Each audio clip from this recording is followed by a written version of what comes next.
Hello, welcome to this presentation on cutting anaesthetic risks, looking at reflux and regurgitation.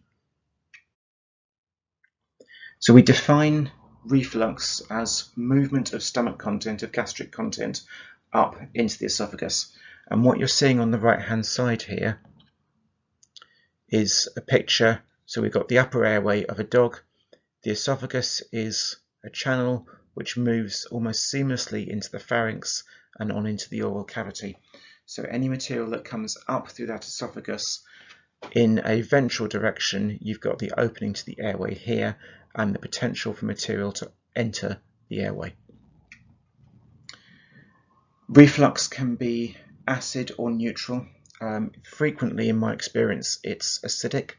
So you're going to get intraoperative stimulus or pain, and you're going to get post-operative pain. In severe cases, you can get oesophageal trauma and then post-operative oesophageal stricture formation. It's common in dogs, so we are getting reported incidences up to 43%, and it also appears to be common in cats as well. And these are often studies where they place a pH probe down into the esophagus and record the reflux event as the pH drops in the esophagus.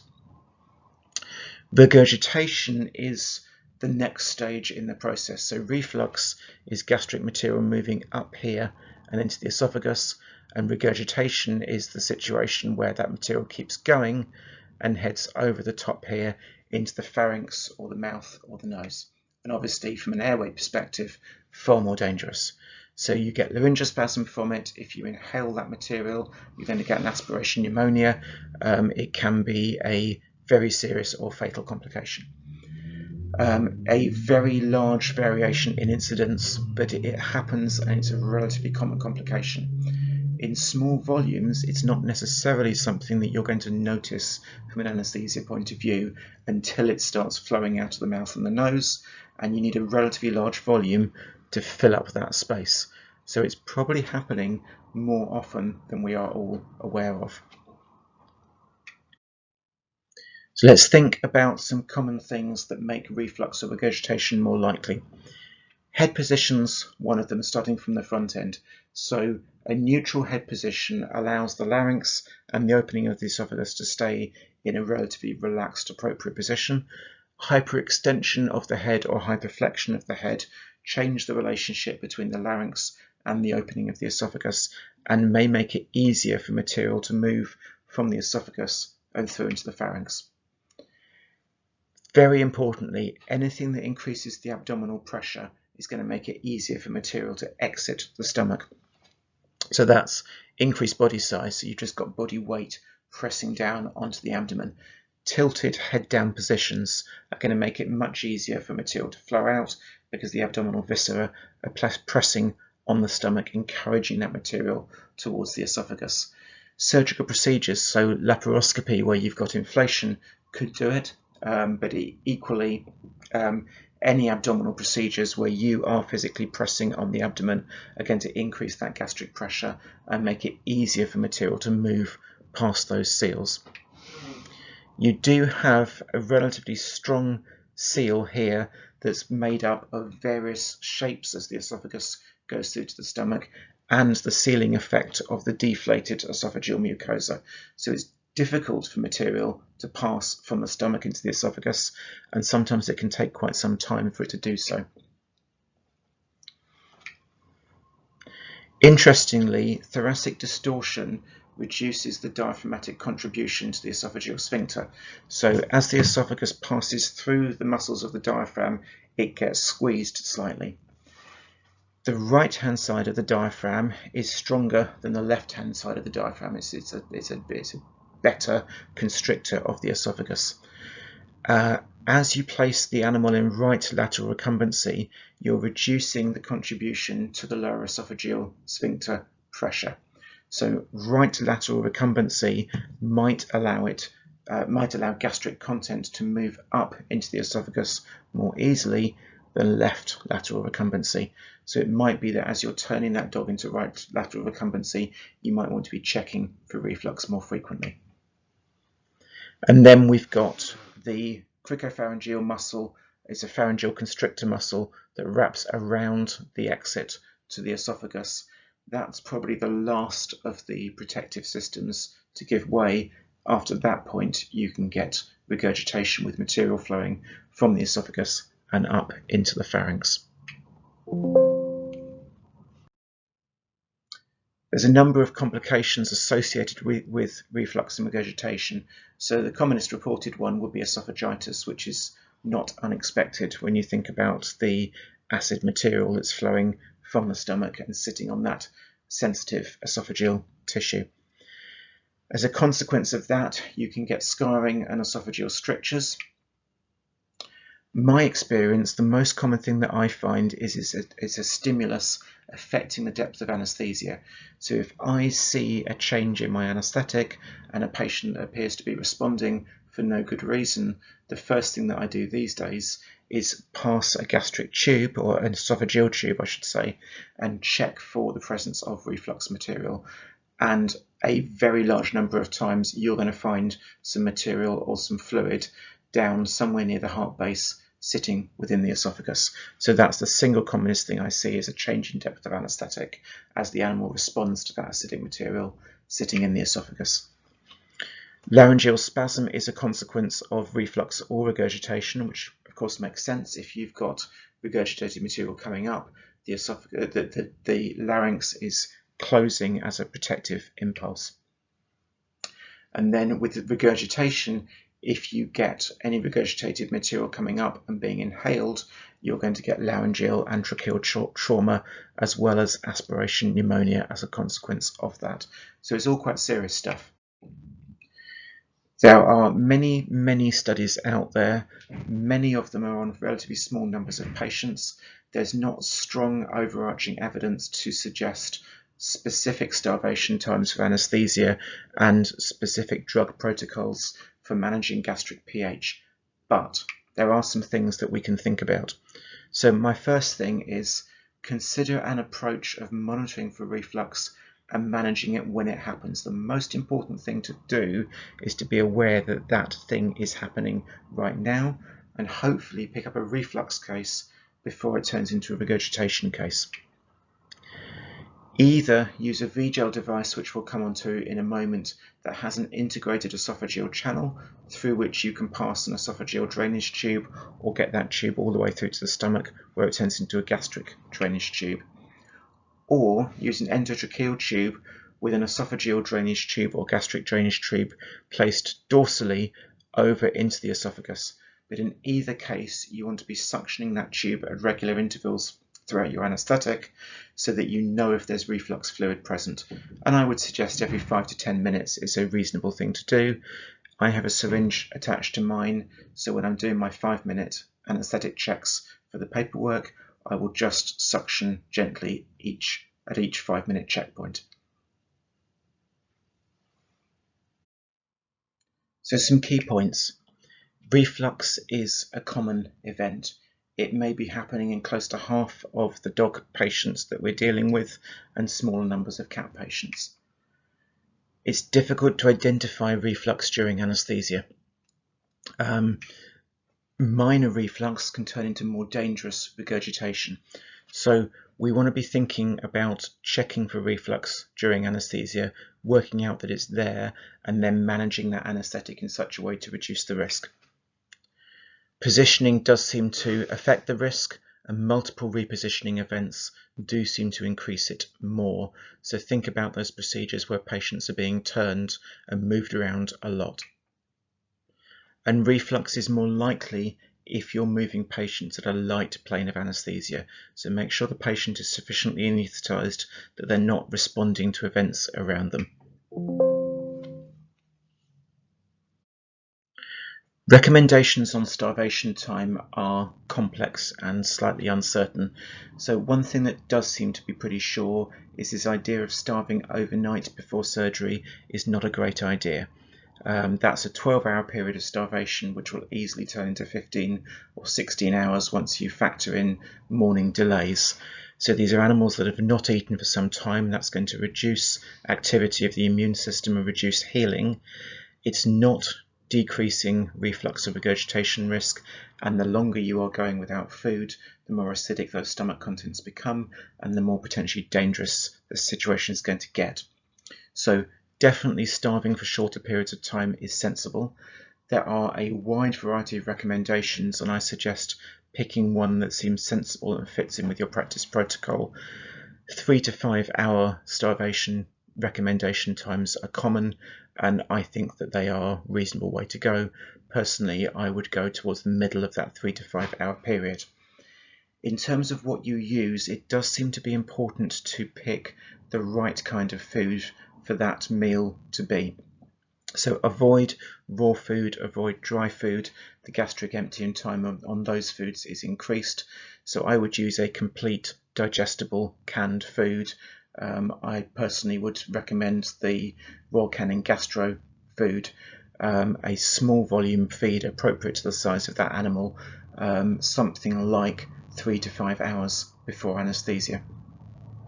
Pediatric patients really shouldn't be fasted for more than 4 hours, so going towards the shorter starvation times on those young patients is always going to be a good idea.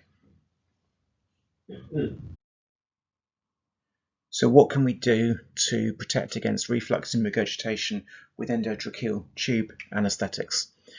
Using a high volume low pressure cuff is going to give you a gas seal, so it allows you to ventilate your patient, but it's only protecting the lungs for a short period, and you can see in this image it's giving you no real protection at the level of the larynx. So any regurgitated material that comes up and makes it down to the cuff has already exposed that proximal area of airway to acidic material. Definitely placing an esophageal monitoring or suction tube over the top of the endotracheal tube is a good idea. So you're placing it through the mouth, over the top of the larynx, down into the esophagus, and I would normally leave the end of that tube somewhere near the heart base. And then you're checking that tube regularly during your anaesthetic and suctioning any fluid that you find. Particularly think about checking for reflux after you reposition, after you move that animal, or after IPPV. If you're inflating the chest, you're increasing the pressure in the esophagus, the intrathoracic bit of the esophagus, and that can help move any reflux material up and out towards the airway. Pharyngeal pack here is not a bad idea if you're worried about regurgitation. It may hold back regurgitated material for a period of time and allow you to suction and flush the esophagus with your esophageal tube.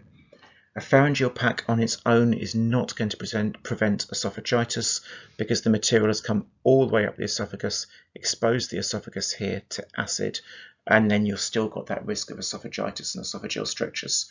So if you are worried enough to place a pharyngeal pack, then pass an esophageal tube as well, so that you've got the ability to identify and then treat any fluid, any material that's coming up.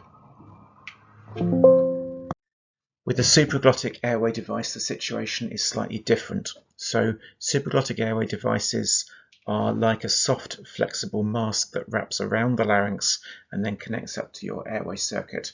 You can just see one here on the left being placed.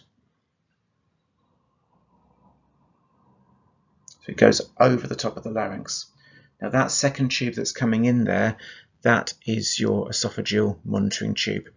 And the V-gel for dogs has a gastric tube that runs through the middle of the device and exits out of that little protrusion that sits within the esophagus. And on the right hand side here you can see in a radiograph, this is an outline of the V-gel itself.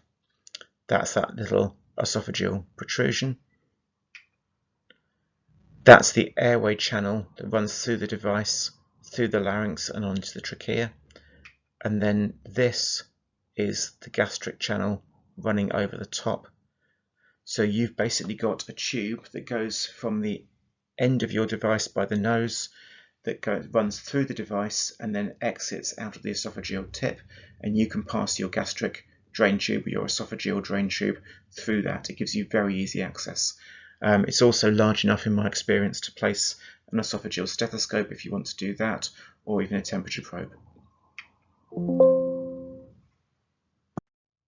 And here's another image showing where that gastric tube runs, entering at the front here near the connector, through the device and out of the esophageal tip.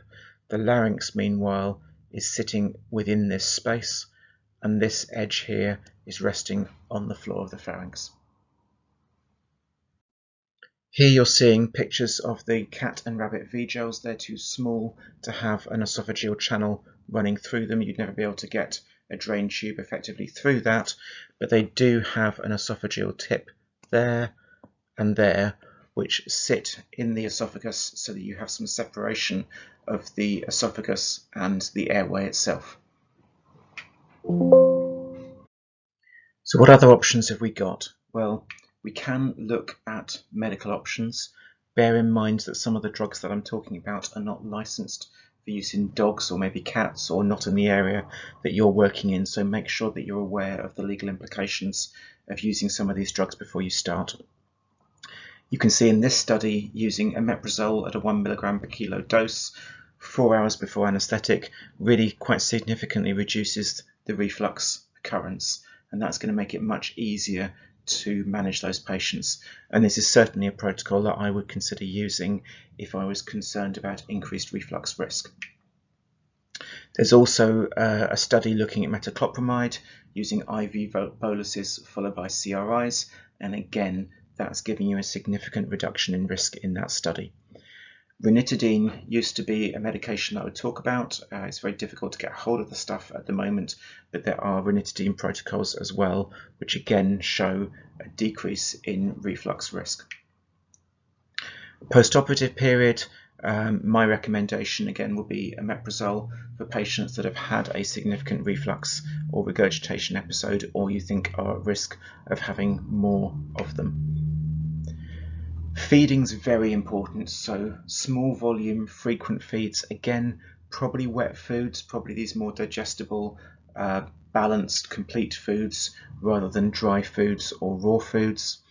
Look for post-operative clinical signs of reflux or regurgitation, so hypersalivation, frequent swallowing, and pain around the neck, pain when they stretch the neck out or when they swallow. So observe carefully. If you're seeing a patient sitting in the corner, dribbling, finding it difficult to swallow, think reflux event or regurgitation event and treat appropriately.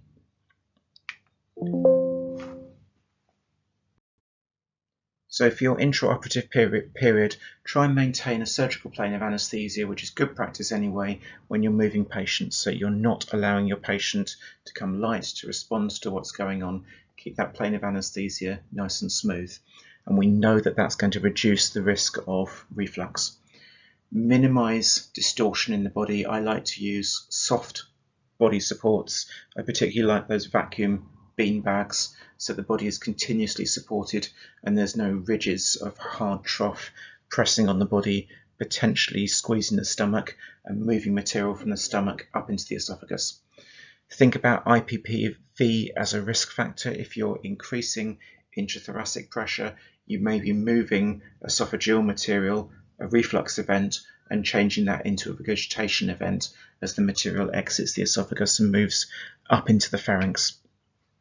And look out for unexpected, unexplained changes in your anaesthetic. So a sudden increase in respiratory rate, a sudden increase in heart rate, decreased anaesthetic depth. These are all potential warnings of a reflux episode.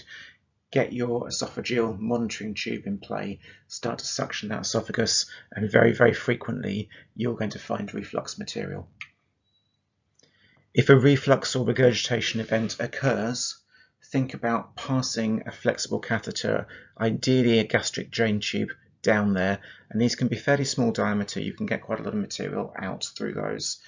You want to remove the material and then crucially flush the esophagus with sterile saline or water until that material has gone and whatever you're removing from the esophagus comes out clear.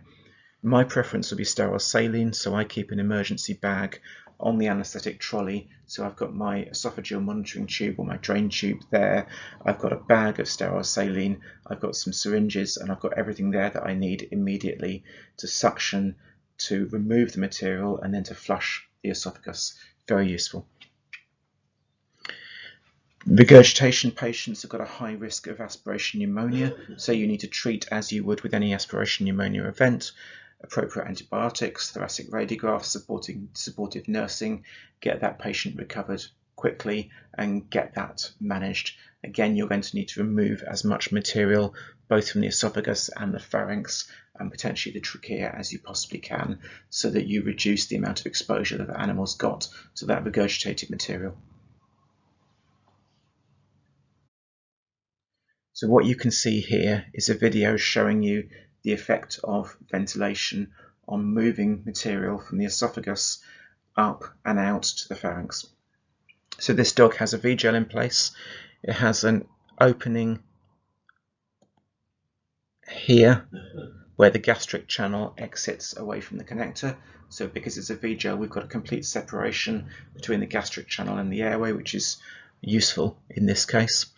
We're giving this patient IPPV. We were filming in order to look at the airway pressures that are generated during IPPV. And what you can see is as we provide IPPV to this dog, we are moving refluxed material up and into the pharynx, or in this case out through the gastric channel of the V-gel. So you can see here airway pressure is going to start to rise. Keep an eye here and you'll see, there we go, material expelled relatively forcefully out of that tube. Now, if that was an endotracheal tube patient, that material would now be somewhere in the pharynx. So we would want to be checking for that during our anaesthetic and realistically before we extubate and before the recovery period. So bear in mind that relatively small increases in airway pressure can change reflux into regurgitation. We were not breathing hard for this dog at all. So in this case, you're going to see a more extreme regurgitation event. There are a couple of factors that make this more likely, notably the use of a trough here and a head down position. You can see we're breathing for this dog, so we're providing IPPV. The pressure's gone up a little higher than they had in the last patient. And then as the pressure comes up, we're getting material through the gastric channel there.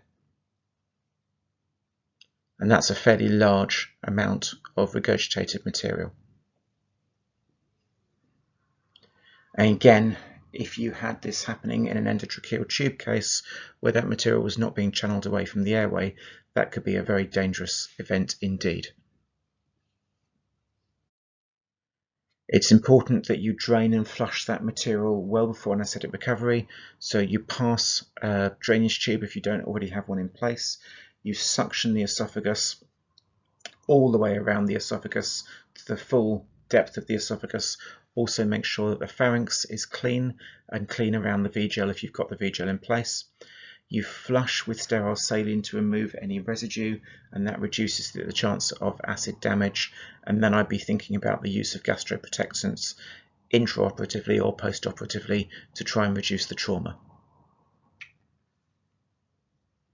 So there you can see us passing a tube down. Ideally you'd wear gloves, but we didn't have time in this case. And in this particular case, I'm using a three-way tap on the end of that drainage and flushing tube. There are now better gastric drain tubes available that have a multitude of different ports on the end, and that allows you to use larger volume syringes so that you can do all of this more quickly.